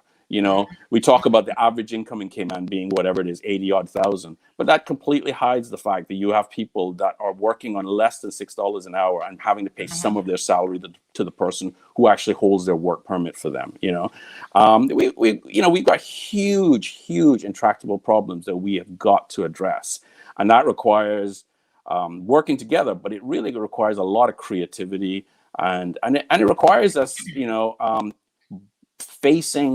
brutally facing the difficult questions of what is Caymanian, what should be preserved for what quote unquote generational Caymanians, or the term indigenous Caymanian makes no sense. There's no such thing. But generational Caymanians, versus new Caymanians. I see some of the candidates are holding, parties or campaigns for certain subsegments. That just tells you right there. Are we going to start having campaign functions for British, and some for Irish, and some for Canadian, and some for American and Jamaican and Honduranian, and we laugh at that, but it goes to show you the lack of integration and assimilation and harmonization that we have in our society. I'm glad you mentioned that, Troy, because the interesting thing to me when I saw that is, why would an elected official, and this is Captain Eugene here that we're talking about, folks, in case you missed it. I'm going to try to pull up the image here. Why would he be pandering to a subsection of the community? Because his, I'm just trying to see where it is Latino voters. He's having some kind of function specific for Latino voters. So I had Caymanian voters saying to me, well, hold on a second. Does that mean that as a Caymanian, I'm not invited to this if I'm not Latino? Like, I don't understand. The most interesting thing for me, honestly, was, well, at least he's doing something for change, because he hasn't done anything ever. Exactly. I mean, the messaging on the poster was a little bit kind of like, maybe that could have gone, because it actually said something like all Latino voters, or all Latinos welcome, or something like that. I can't even remember exactly. Now, a friend of mine, actually, we were talking about it, and he said, oh no, you know what that is? That's a strategy. That's to get all the Caymanian men to come out to the party, because I guess there could be different ways of looking at this, but again, but what it goes to show you, right, is it goes to show you that with the immigration that we have had over the last 2 or 3 decades, particularly, it goes to show you that, we have brought in and created new Caymanians, right? Now, whether you think that's good or bad, that's what we've done. Because you got to remember, I passionately believe that we have lost, our Caymanian culture has been diluted. I passionately believe that the immigration was much, much too fast. for a pace that we as a country, a small country, can handle. I mean, that's where I fall on the side of this, right?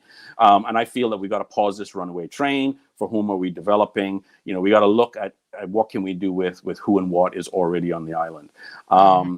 But there are people, and there are people who will stand on the stage and say it. We can be the Singapore of the Caribbean. We should have, you know, they used to say it was 65,000 people, and then there's 100,000 people, and I'm hearing 120, 50,000 people, you know, and if you look far enough into the future, it could be talking about 250,000 people. In other words, no limits, right? Build 50 stories high, no problem. You know, populate every inch of land, no problem. We can be the Singapore of the Caribbean. There are people that actually passionately believe that. Now, why? I don't understand. I mean, it's like, what is that supposed to be doing for us as a society? What is that supposed to be doing for us, the Caymanian people? You know, here it is, folks. Just in case you missed it. Latino Night, Saturday, March the 13th. That's this Saturday at 24B Nico Lane. All Latinos welcome, it says. But I don't know. All Latinos welcome. Visa music by DJ Randall. Is DJ Randall Latino? I have no idea. Me either. Foods and drinks will be served. You know. So but it does speak. West Bay Central invites you to a Latino night. But it says all Latinos welcome. I don't even understand why this was necessary. Yeah. I mean, if you wanted to have I'm not sure what it is really. Does it look like it's a dance night? Like, it doesn't really say what it is. Is it trying to address Latino specific issues? Or it's just a dance party for Latinos? Yeah. Maybe it's just like entertainment. You know, everybody likes a good dance. Yeah. But that phrase, all Latinos welcome, that was just perplexing to me. You know, it's like, is that all Latino voters welcome, or just all Latinos welcome, but non-Latinos are not welcome? Exactly. Or, you know, if you say all welcome, you know, then that's kind of different, you know. Because in theory, a Latino night could have been for anybody. For anybody, absolutely. Have, like, Latino music, Latino food. You dance your salsa and your merengue and stuff. Yeah, exactly. Like, so I don't know. The whole thing was confusing to me. I don't even know why it's necessary to have a Latino night. But I think, like you said, that little bit about all Latinos welcome does seem to indicate that he is actually going after the Latino community. Now, when you were talking about $40,000 being too much, I want to put things in context a little bit, Troy, because I think that this is actually quite important for us to understand. How far does $40,000 get you in an election campaign? So let's look at some numbers. Yeah, I mean, because I think a lot of people may not recognize how expensive things get in terms of advertising. No, so we happen understand. To be privy to the Compass and their advertising rates. So let's say that you were minded to advertise with the Compass, right? Some people say, right, they've been around for 40 years. They're the holy grail in terms of, you know, I don't know, coverage of everything. Let's say that you were of that opinion, right? So you want to do a candidate profile, which is a 30-second video. That's going to run you $750. A 60-second video, which is a minute, is $1,000. They can write your candidate profiles for you. You get 600 words for $500. Now, I don't know who's in the audience that's a mathematician, but start doing some math for us. If you want to do a studio portrait, that's $250. They have speech writing, so $750 for up to 600 words. If you want 600 to 1,000 words, that's $900. If you want any more than that, and they cap you at 1,500 words, that's $1,000. But we're not done. So they can do copies of your posters. So 500 copies, $685. 1,000 copies, $700. Then they tell you that, you know, you can specialize and do other stuff as well. They've got brochures and flyer designs. You can do a trifold, sorry. A printed manifesto of up to 20 pages is going to cost you anywhere from $2,270 for 250 copies up to $2,360 for 500 copies. I mean, there's card printing. There's always going to be supply, right? I mean, you are a supplier of channel services. But Let's say, right? look at this, because it gets more interesting. Banner ads start at $2,500 a week. So say, for example, you did a banner ad for the shortened amount of time for the election. Let me just pull up my little calculator here, because I'm a writer, not a mathematician. But say you wanted to do a banner ad for 6 weeks of the campaign, right? So that's 600. That's 6 times 2,500, right there. Troy, that's $15,000. Yeah. Okay. So Sandy, what I'm saying is this, right? You're absolutely right. You could spend $40,000 in a weekend. Mm-hmm. What the point that I'm making is this, and I'm not trying to sort of pick apart or add up and say, well, 40,000 is too much. It should be 36,000 or whatever, right? It's a principle that I'm coming at, and here's the principle, right? Because again, I said, I did a post, 40,000 like official spend, and we believe that there's a lot of unofficial spend as well, right? But my point is this: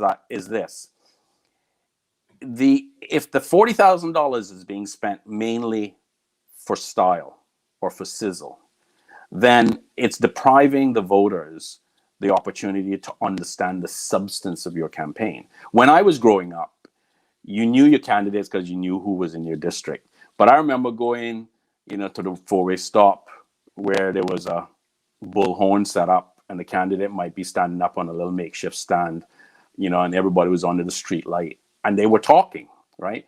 You didn't have all these media outlets that you could spend money in a second, a nanosecond,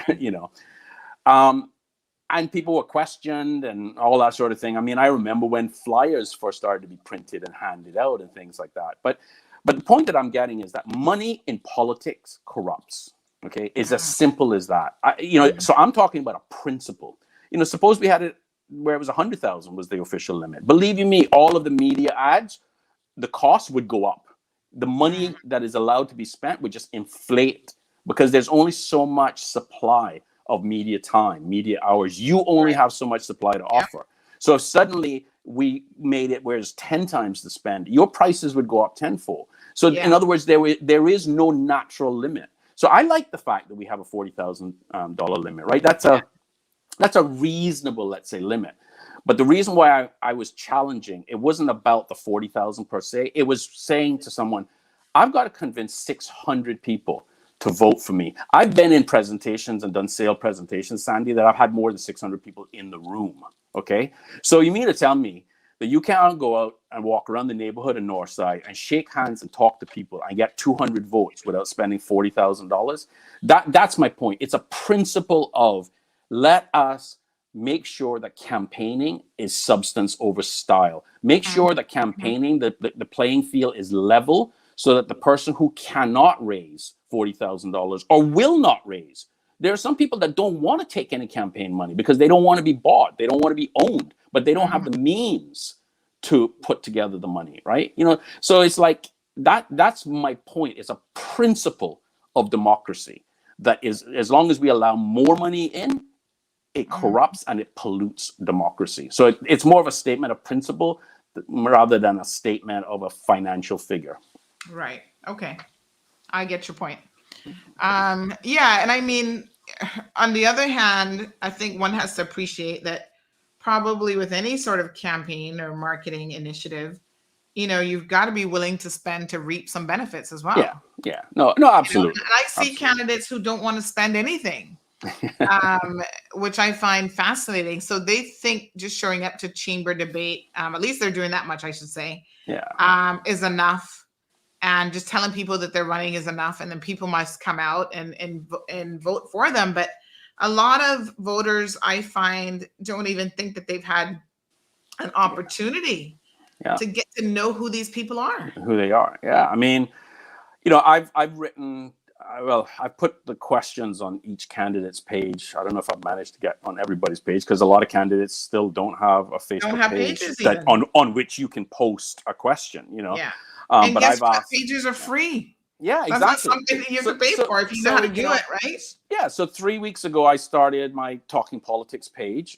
I don't spend a penny. I don't sponsor any of my posts or anything like that. So I literally don't spend a penny. Yeah. But I have, almost 1,000 reaches a day. I've got, well, more than that, I've got almost 1,000 engagements. I mean, we're talking digital speak here, but what's the name of the Facebook page again? It's Troy Leacock Talking Politics. Yeah, Troy Leacock Talking Politics. Okay. And I did that because I felt that I wanted to be number one. I wanted to be an independent political commentator, so to speak, or have a place where I could put the things that I thought are important to consider, and also to bring together things that I read, things that are published that are interesting to bring to the voters as well. So for a candidate in this day and age to not have a Facebook page, to not be putting and highlighting their key points, their key initiatives and actions, that's I don't know. You need to reach people digitally. It's a lot less expensive. For sure. But having said that, there are a lot of voters that wouldn't know Facebook if it dropped on their heads, right? So you got to reach out to them in the more traditional ways, whether it's on radio or whether it's meetings and things like that, and also going door to door and doing what we call deep canvassing, right? Having real conversations with real people about real issues and real solutions and real actions. Not just sound bites, and I think that's the thing. It's that and I believe that, you see, Sandra, I don't believe that any politician or set of politicians are going to come along or be elected and be our saviors. Okay, I'm quite skeptical of what politicians do once they're elected. Right. I'm old enough to have seen enough to recognize that, saying you're going to do something and doing it are two completely different things, And I feel that what Cayman needs, and we saw it in the CPR initiative, that petition initiative, we saw that. I believe that Cayman needs almost a renaissance or a revolution of citizen participation. So if a candidate says, this is what I believe in, and in my first 100 days, I am going to put this forward, that's almost like recorded and put down, and then whether it's their district or their campaign committee or whatever, but they're held accountable to what they said that they're going to do, and they're almost scored on it. So in other words, citizens need to not vote and forget. We need to vote, and we need to stay awake. We need to pay attention. We need to hold our people accountable, because if we don't address some of the issues that we have now in this next 4 years, I don't know what 4 years from now is going to be like. It might, we can't turn back time, but if we don't slow things down, we're going to lose control of our future. That control is going to be in the hands of other people who do not necessarily have the best interest of Caymanians at heart. Absolutely. Speaking of ads, Troy, let's take a quick ad break. Sure. And when I come back, I want to talk about the different ways in which candidates can reach out and how effective you think some of those are. All right. Hello, everyone. This is Sammy Jackson, your candidate for the District of Red Bay. I would like to invite you all to a public meeting this Friday, the 12th of March at 7 p.m. at the Cayman Islands Sailing Club. Directions on how to get to the Sailing Club will be posted on my Facebook and Instagram pages. I look forward to seeing you all there. All right, so that's Sammy Jackson, folks. Again, he has a meeting coming up on Friday at the Cayman Islands Sailing Club off of Spinnaker, I think it's Spinnaker Drive. Look at his social media pages in order to get some directions on where that is. I think a lot of us don't know where the Sailing Club is. But I had to think about it myself. But Troy, some interesting points that you've made about, the access to social media, people certainly using, whether it's Facebook, Instagram, YouTube, to try to reach people. Now, there is a young lady here in Cayman who says that she is the social media guru. Oh God, what's her name now? The young lady who's running in Savannah. Sabrina? No, Janine Williams. Right, okay. So she has posted up something that says, because she has every imaginable I'm going to show you this because it's kind of interesting that she thinks this way. And then I want to get your feedback on exactly what that means. So there's some people who are running an entirely online platform. So they're just doing online. They're not necessarily doing door to door. That doesn't seem to be the focus. Right. But I think she has said that she's going to do both. But I do find her approach interesting when she states that, let me just pull it up so I don't misquote her here, that basically she has every single social media account possible. And as a result of that, she is a social media guru, I think was the term that she used. She's got Instagram, Twitter, Facebook, TikTok. Hold on one second. Let me tell you what else she's got. Poor little me didn't even know that so many existed. I'm saying that facetiously because it's still a little bit weird that people would have one of all of these. Personally, I find it difficult to even manage the few that I have. Yeah, tell me about it. So I feel overwhelmed by just Facebook and Instagram because we have so many people interacting with those two platforms. I can't imagine TikTok. And I mean, TikTok has a very different audience, I think, that you're looking for. Now, where did I put her? Hold on one second. Yeah, and Twitter, I mean, I have a tweet account. You know, I tweet occasionally, but I mean, Twitter is not heavily used in Cayman at all. No, and that's the other thing, knowing in context. So she says, please note that you can find me in all of the social media platforms. They are Facebook, Instagram, Twitter, YouTube, LinkedIn, TikTok, Clubhouse. And these are all the relevant platforms. I'm a social media guru and have my own media house with a larger following than most of our media houses. Okay, yeah. I mean, I know. Does not follow my page. I target with Facebook and IG ads, which are primarily my Savannah constituents and not limited to them as well. Moral of the story, I've been preparing for this time in my life for a very long time, and I will pick and choose who I collaborate with. I don't know what that means, but most people in Cayman have no clue what Clubhouse is. Clubhouse is just now emerging as a collaborative tool in the world of, you know, there's a lot of chatter about Clubhouse and how big it could potentially get. But do you think people are looking for a social media guru as a candidate? I mean, not in the least. You know, not in the least. I mean, that's a pitch to a candidate if you want to handle their digital campaigning. You know, I'm a social media guru. Yeah, I mean, I think that candidate had you know, a digital talk show or a podcast going, and you know, and these are just tools, right? These are just tools. And yeah, I mean, especially if you're trying to reach a younger voter demographic, then you got to use the media channels that they go to. I mean, you know, the Compass is behind a paid gate or whatever. So, you know, obviously doing Compass stuff might not, you know, make a lot of sense if you want to reach, you know, someone who's not prepared to pay. You know, and definitely, you know, Facebook. I mean, I lived in the UK. You know, I've done marketing in the US. You know, I have businesses here. Facebook penetration in Cayman is unlike anything I've ever seen in any other country. I'm convinced that Cayman probably has the, you know, if you look at it per capita, the highest Facebook use probably of any country in the world. I mean, it's, you know, if you're selling to the local market, whatever it is, and you're not using Facebook, then you're off your game. Missing out. Yeah, no question about that. You know, Instagram, of course, is owned by Facebook. So. As well in terms of Instagram, but it's still not as wide. Yeah, it's a slightly younger demographic as well.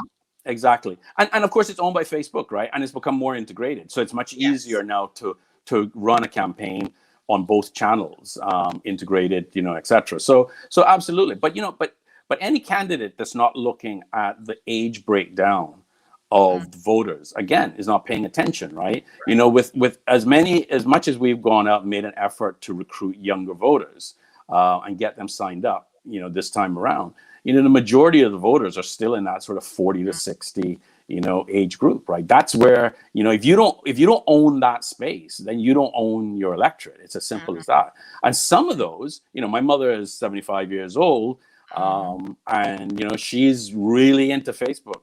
My father, is not. I don't know if he's been on Facebook in the last 5 years, right? So same age, you'd say same demographic, but one's into Facebook and the other absolutely isn't, right? So I think when you're in that age, you're trying to reach that demographic, you have to use the new technology, but you also have to revert to to the old technology, whether it's a candidate profile in the newspaper, the Friday Compass, or whether it's a meeting or whatever. I'd like to believe that people are tuning into the objective forums. I think your question on open mic was, what do you think about them? I do like them. I like the fact that they went out and got questions from everyone. I submitted questions. I know many people who submitted questions.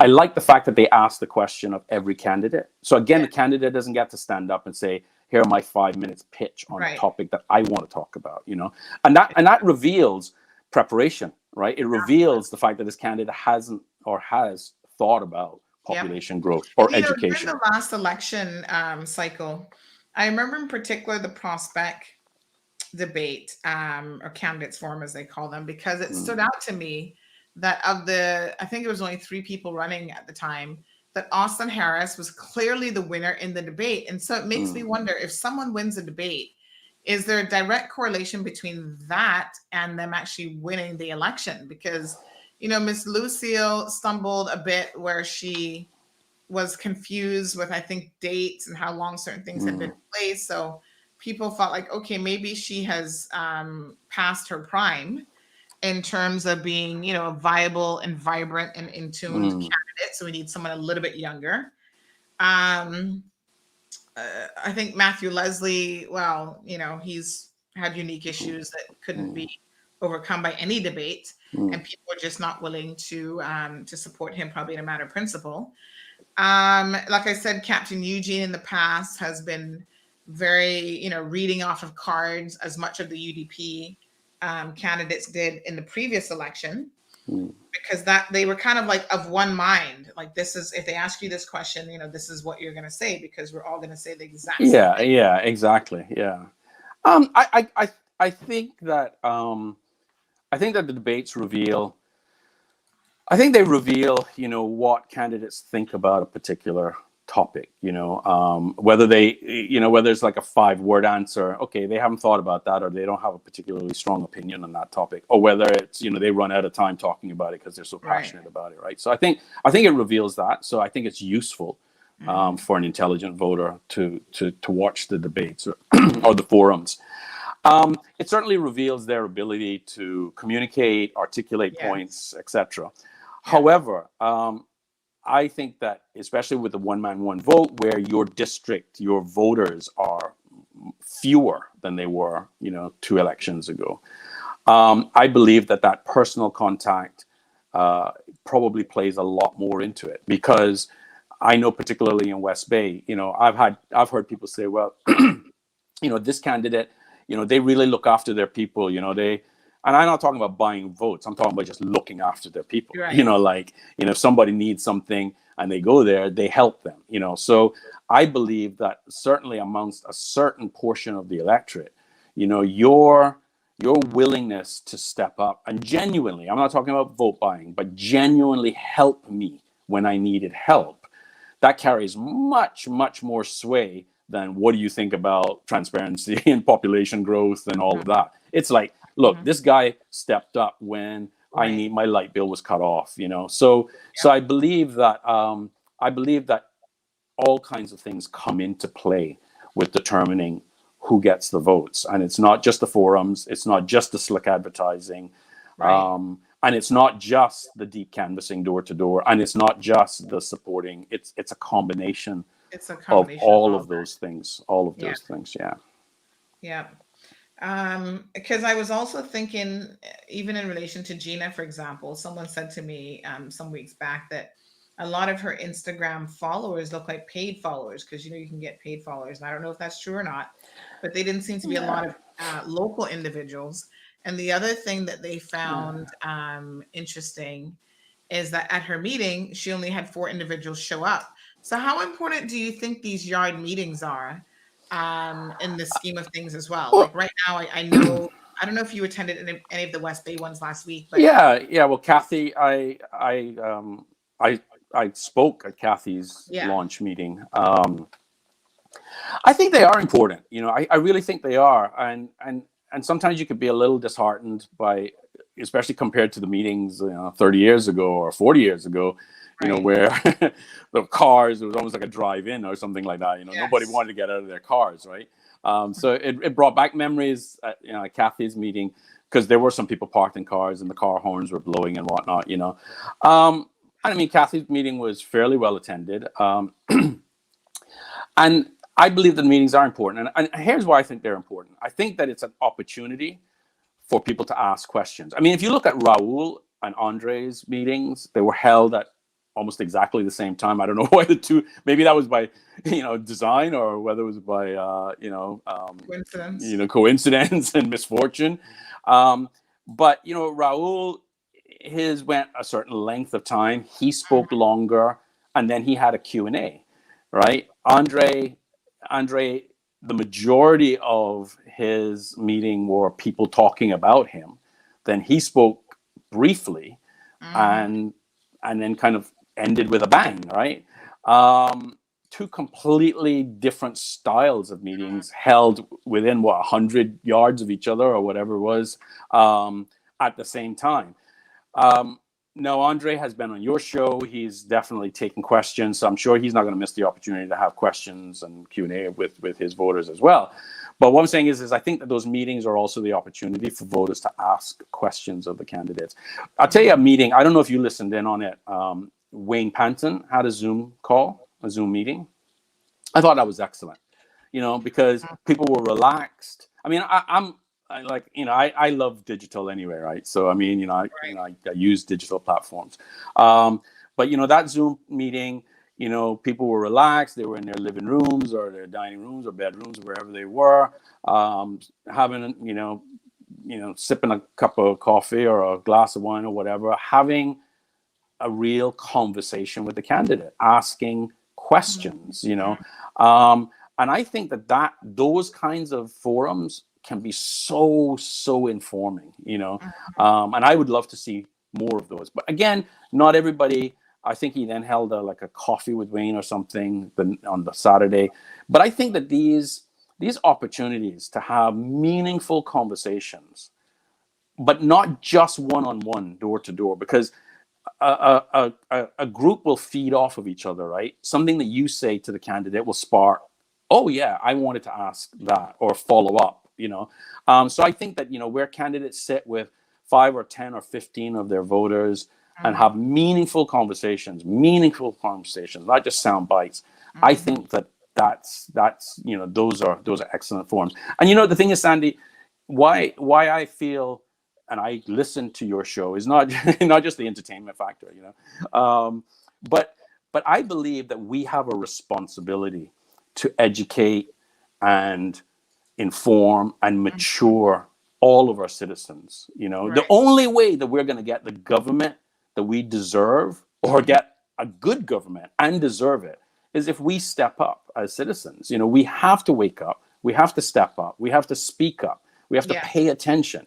Nobody's going to be our saviors. We are going to be our own saviors, right? If we pay attention, and speak up. And this idea that we got thousands of people on welfare that don't want to speak up because they might lose their NAU or their welfare. The fact that we have thousands of people in the civil service that feel that they can't even like a Facebook page without being reprimanded. To me, this is suppression of democracy. I mean, I genuinely believe that is suppression of democracy, and it's something that we have to change culturally, as well as legally. We need to change it culturally. Everyone must be unafraid to speak their voice. It's as simple as that. You can do it professionally. You can do it in a way that is not demeaning to your employment department or whatever. But you must. Without free speech, there is no democracy. It's as simple as that. And I do believe that in many ways our democracy is under threat.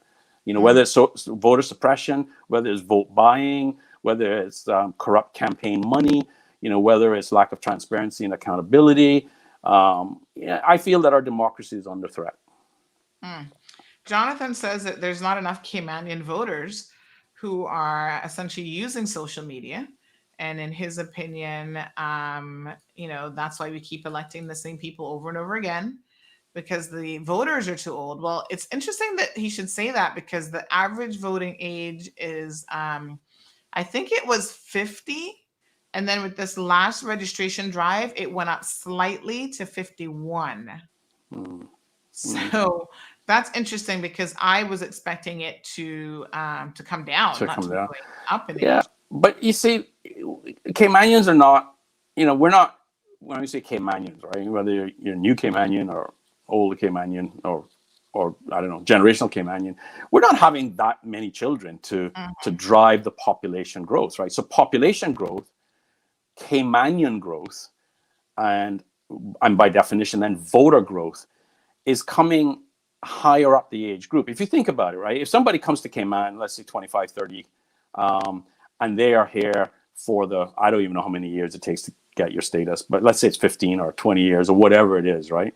By the time they become a Caymanian and they are a voter, they're 45, 50 years old. They're not 18, right? So the 18-year-olds are the Caymanians that are born to Caymanians. I mean, maybe they're first generation born. But what I'm saying is that they're not the people who come here and get Caymanian status or become Caymanians through, the route of residence.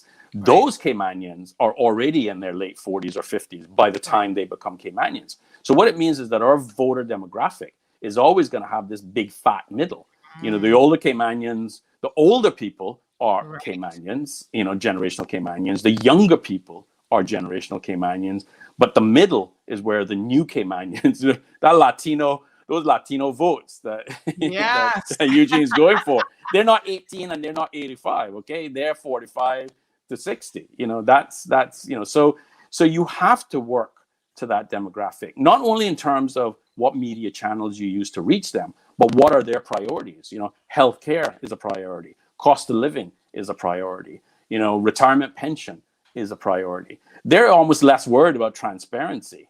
They're less worried about climate change. They're less worried about, environmental issues. They're worried about the things that are going to impact them as they age, need healthcare, need pension support, need affordable housing, those kinds of things. They may have been renters their whole life, and now they're worried about the cost of rent that's going up, and things like that.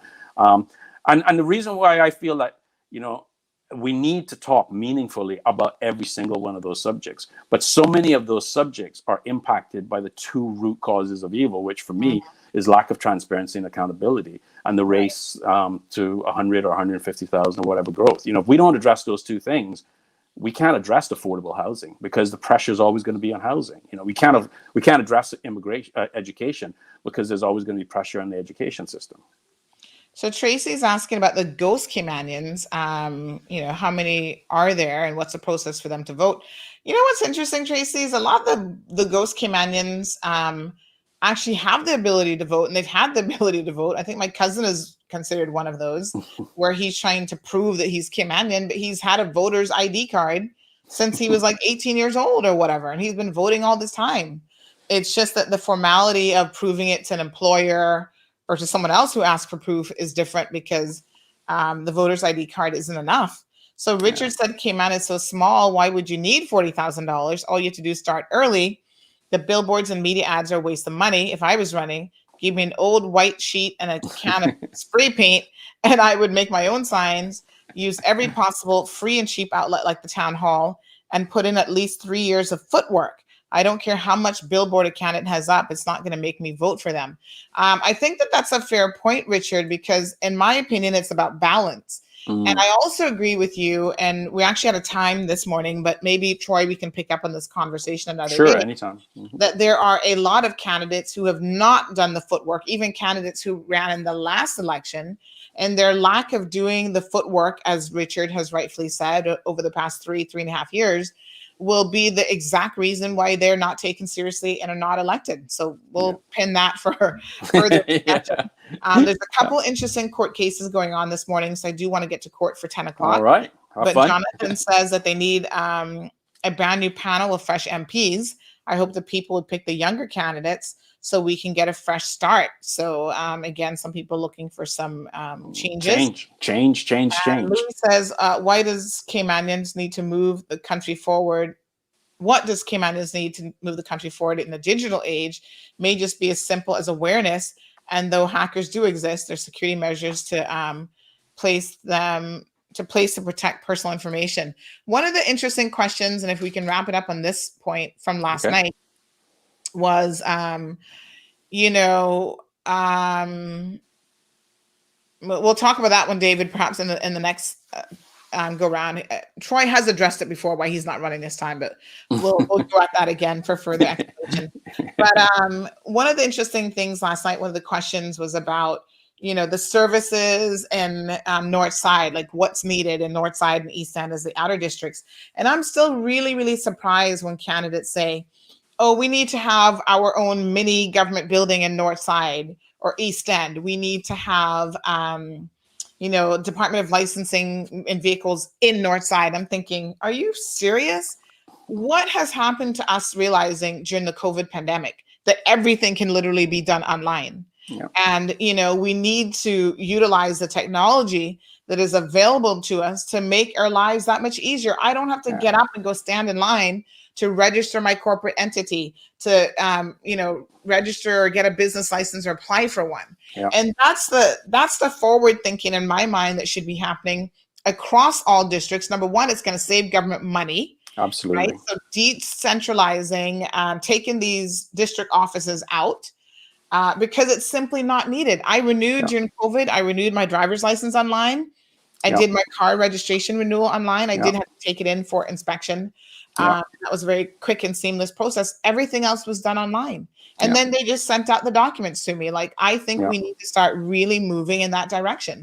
Sandy, so I believe that we need to use technology to leapfrog rather than just catching up with other countries. We need to leapfrog, whether it's solar energy, or whether it's digitalization, as you said, we need to leapfrog, and that we need to invest deeply in making sure we have the digital infrastructure, that we have the software that's working properly. Government is finally kind of stepping up with some of those services offered through the digital platforms. Mm-hmm. But we also then need to make sure that all of our citizens have access to those, whether it's internet access, digital devices, etc. Because we got to bring everybody on board. But to me, it's not a challenge so much as it's an opportunity. Because if we do this, we can make our civil service much, much more efficient. We can reduce traffic. We can, improve productivity. Again, these are the things. This is the development that we should be doing, not just pouring concrete and pouring tarmac. We need to pour digital infrastructure and bring our people into the 21st, if not the 22nd century. So precisely. All right, Troy. Thank you so much for joining us this morning. Have a good day. Commentary there. Check out Troy's Facebook page. It's called Troy Leacock Politics. Talking Politics. Yeah. I'll put the link here in the comments section. Thank you, Sandy. Yeah. Yes, like his page and check out what he has to say. This is all about sharing information and sharing knowledge. That's how we become more educated and we understand more. And I think it's great when people want to impart and share that information and knowledge with each other. So thank you, Troy. Yeah. All right. Thank you, Sandy. Have a great day. We're hoping that Troy will be joining us as we move more and more into closer to the election, I should say. And we need to have more discourse about, the political landscape and the political arena, what's happening. I love, Troy's perspective on things. And if any of you are interested in joining the discourse, by all means, step up to the plate. Let's do it. So let's do a couple announcements this morning. Mr. Wayne Panton is having a meeting this evening at 7 p.m. in the ICCI parking lot. He's also going to be hosting, along with Heather Bodden, an open house event for sort of the younger individuals. Community Creates Country. This is going to be Friday the 12th from 6 p.m. until 7 at the Outpost at Pedro Castle. So do check that event out. Of course, we've already shared with you that the Progressives is having their conference and dinner They're calling themselves the Alliance of Progressives, which I'm a little bit confused about. I'm still trying to figure out what that means. But anyway, they're having their conference at 7 o'clock on Friday as well at the Kimpton Sea Fire. So you guys can certainly check that event out. The chamber forums continue in earnest, folks. So here's the lineup in case you're interested. A lot of you have been asking for the dates of when individuals are coming on, what districts. So someone was asking, I think, about the sister islands. So Cayman Brac and Little Cayman is going to be on the 19th, and Cayman Brac East will be on the 18th. So tonight, Wednesday the 10th, is Prospect. 3 candidates running in Prospect. We have Austin Harris, Sabrina Turner, and Michael Miles. And then Savannah will be tomorrow, and Friday will be Newlands. So this is the full lineup. Make a note of the ones that you're definitely interested in. But don't forget, even if you miss a conversation or you miss one of the debates on the candidate forums, you can always go back to our website and view them. Not the website, my apologies. You can always go back to our Facebook page or our YouTube channel and view them at any time. So they are available there for your viewing. Just go to Cayman Mall Road and then click on the video section, and you will see all of the forums there. So you can go back in time. I know sometimes everybody's busy. Now check this out. Breaking news this morning. This is the line at the airport. Quite a lengthy line going around the building. People are lined up for their COVID vaccines. And I must say that the uptake on the vaccinations here in this country has been quite high, which is a good thing. It's not going to be the magic panacea that we were all hoping for, but we only can have a little bit of hope if we get vaccinated to begin with, right? So here we go. This was the line literally around the building, because if you can see where this is, the crosswalk to the airport is right there in that photo. And then this is quite far around the corner from the airport. So there you go. People are taking advantage of that. The line is moving slowly. And I think those are all the announcements that I've got for you. Again, Mr. Sammy Jackson is also having a meeting this weekend. So let's run his meeting advert one more time. And we will see you guys tonight for the chamber forum around 7:15. And then in the morning for our usual forum. And of course, political meeting coverage tonight for Wayne Panton will be in our platform as well. Hello, everyone. This is Sammy Jackson, your candidate for the District of Red Bay. I would like to invite you all to a public meeting this Friday, the 12th of March at 7 p.m. at the Cayman Islands Sailing Club. Directions on how to get to the Sailing Club will be posted on my Facebook and Instagram pages. I look forward to seeing you all there.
Thank you for tuning in to another edition of The Cold Hard Truth. Make sure to check Facebook for showtimes and more information and the latest news at CaymanMarlRoad.com. Subscribe to our IG and Facebook pages to get the latest happenings.